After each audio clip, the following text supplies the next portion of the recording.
me permettre de commencer par simplement un rapide tour d'horizon de ce que nous allons voir. Donc on va vous expliquer aussi qui est Waga Énergie, bien entendu, et ensuite rentrer dans le vif du sujet.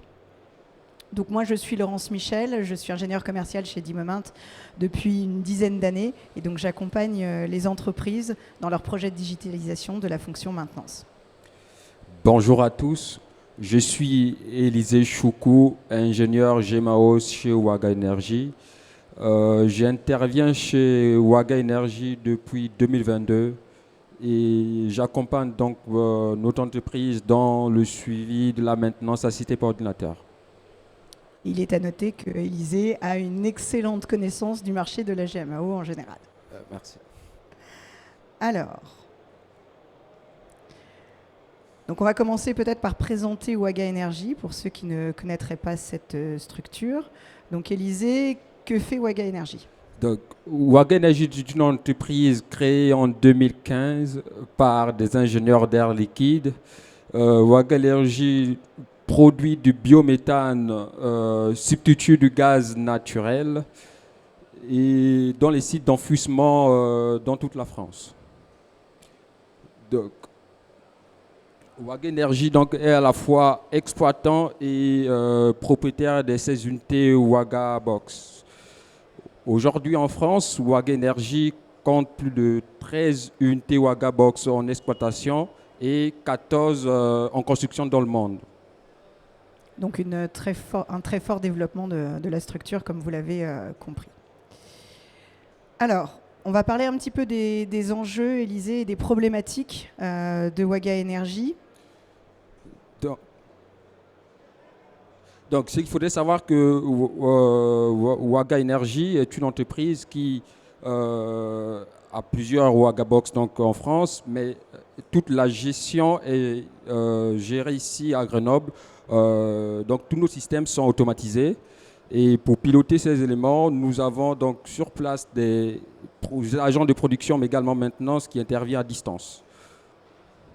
Donc, il faudrait garantir donc la productivité de ces installations 24 sur 24, 7 sur 7, pour avoir un rendement. Donc, on a un engagement qu'il faudrait tenir, qui est de 95% de disponibilité chaque année. Voilà, donc ça fait partie des engagements que Waga a auprès de ses clients, producteurs d'énergie, vente du biométhane, avec donc la nécessité d'optimiser cette productivité. Ce qui a amené assez tôt finalement Waga Énergie à se positionner sur un besoin GMAO. Qu'est-ce qui a motivé plus précisément cette mise en place, Élisée ? Donc, ce qui a motivé cette mise en place, c'est voilà, aujourd'hui sur une Waga Box, il y a environ 400 équipements et une gestion par fichier Excel ne pouvait pas être possible. Du coup, on a eu recours à une GMAO parce que c'est plus pour la centralisation des données, mais également pour le suivi des différents types d'interventions que nous avons, donc du préventif, du curatif, etc. Mais également pour le suivi des pièces détachées, la consommation des pièces, puis la maîtrise des coûts liés à la maintenance. Alors, juste, je me permets de préciser, parce que je ne sais plus si Élisée l'a fait, mais ce qui est appelé une Waga Box, c'est l'unité qui est construite, fabriquée par Waga Énergie. C'est plutôt, je dirais, c'est une usine en miniature, s'il faut le dire comme ça. Et ces usines sont posées finalement sur les sites d'enfouissement, pour que ce soit plus clair pour tout le monde. Alors, au niveau de l'organisation justement du service, comment est-ce que vous êtes organisé aujourd'hui ? Alors, pour la gestion donc, de nos différentes Waga Box, nous avons un service d'exploitation qui regroupe à la fois le service production et maintenance. Donc, on a toute la partie production qui pilote à distance les machines, les unités Waga Box. Et ensuite, on a un service de maintenance qui intervient pour faire le suivi de la maintenance, mais également toutes les améliorations qu'il y a à faire sur nos différentes unités Waga Box. Et le service compte donc environ 20 personnes. Et nous avons un responsable maintenance qui supervise toute la partie maintenance des agents en région. Et nous avons un ingénieur maintenance qui s'occupe de de la partie diagnostic et des, des techniciens sédentaires qui sont là pour pouvoir, au cas où on a des difficultés avec des techniciens en région, d'intervenir plus rapidement. Donc une unité à distance et puis donc certains techniciens sur site pour pouvoir intervenir. C'est ça. Et donc, il faudrait savoir que dans 2000, c'est un service qui, chaque année, puisque dès qu'on a une Wagabox qui rentre en éjection, on a automatiquement un technicien région qui est recruté. Donc, chaque année, on a suffisamment de personnes qui arrivent dans l'entreprise. Donc, aujourd'hui, sur les 14 qui arrivent, il faudrait avoir au minimum un technicien région sur la Wagabox et ensuite des techniciens sédentaires en plus pour pouvoir accompagner également les techniciens pour le suivi de toute la partie maintenance, mais également pour le pilotage des unités Wagabox. En termes de proportion, c'est un des services les plus importants chez Waga Energy, en l'occurrence, et qui croît énormément. On va parler du choix de la GMAO. Ouais. Donc pourquoi est-ce que vous avez choisi D-Moment? Ou comment l'avez-vous choisi?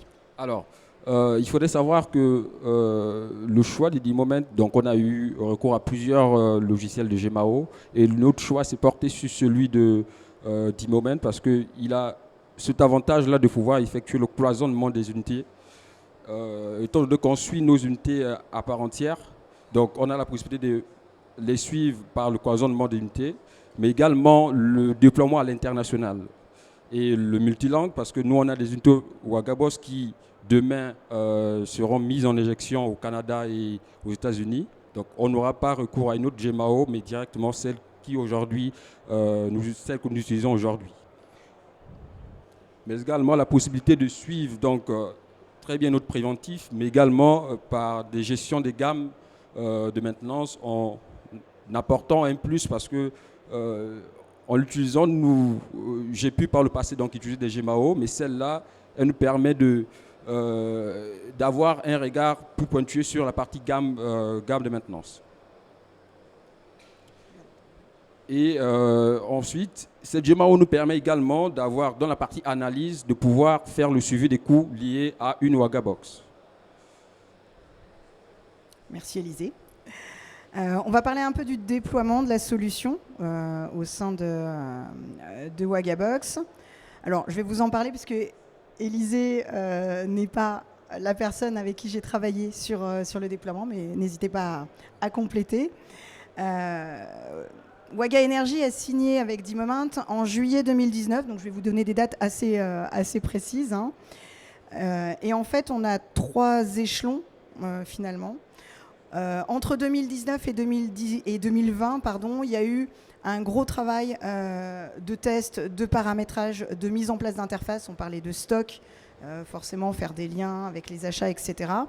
La période du Covid, comme pour beaucoup de sociétés, n'a pas arrangé les choses, donc ça a clairement rallongé le délai. Et en 2021, on a mis réellement sur une base de production toutes les données de Waga Energy avec un système de duplication finalement par Wagabox. Donc en fait, Waga Energy travaillait déjà en 2020, mais sur une base de test, puisqu'il y avait encore des paramétrages à faire. La structure évolue tellement vite et avec une croissance tellement importante qu'il y avait encore des réglages à faire. Donc voilà en termes de déploiement, ce qui est pour D-Moment un déploiement un peu long, hein, mais vous l'avez compris, on était sur un contexte un peu particulier. Donc juste pour compléter, donc en 2020, lorsque la GMAO a été implantée, nous étions à 7 unités Wagabox et aujourd'hui nous en sommes à 13.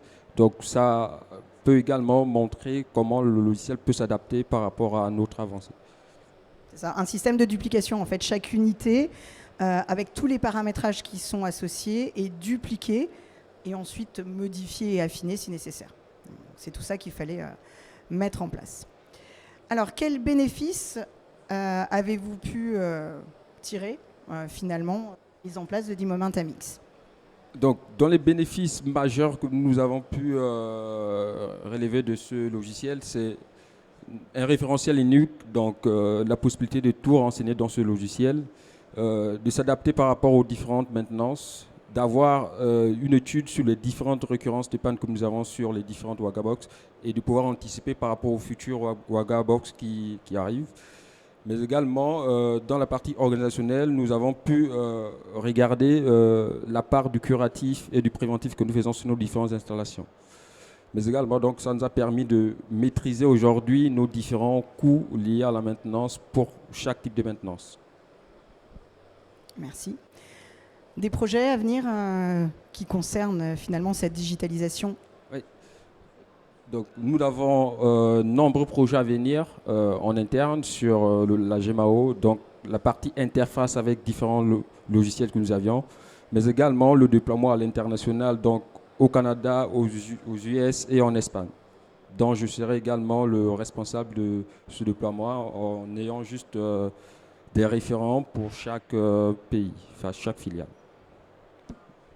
Voilà, nous avons terminé. On a essayé d'être assez succinct, donc nous sommes là pour répondre à vos questions. Très succinct en effet, mais pour autant très, très intéressant pour ce déploiement international. Vous avez déjà vous envisagez les choses comment pour finalement dupliquer, mais aussi manager vos référents GMAO sur place? Alors aujourd'hui, nous travaillons avec la première filiale qui sera mise en injection d'ici le mois de février, c'est celle du Canada.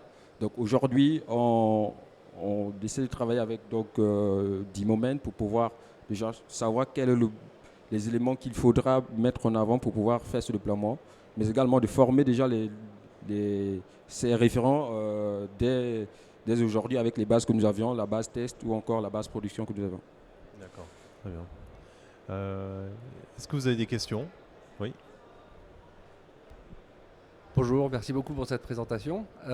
J'ai une question qui concerne, on parle de digitalisation. Est-ce que vous avez des interconnexions entre des capteurs qui sont dans votre Wagabox, des capteurs qui permettent de détecter différents paramètres de la machine, et éventuellement la GMAO pour déclencher des maintenances basées sur une certaine utilisation de la Wagabox ou de dépassement de certains seuils de température, etc.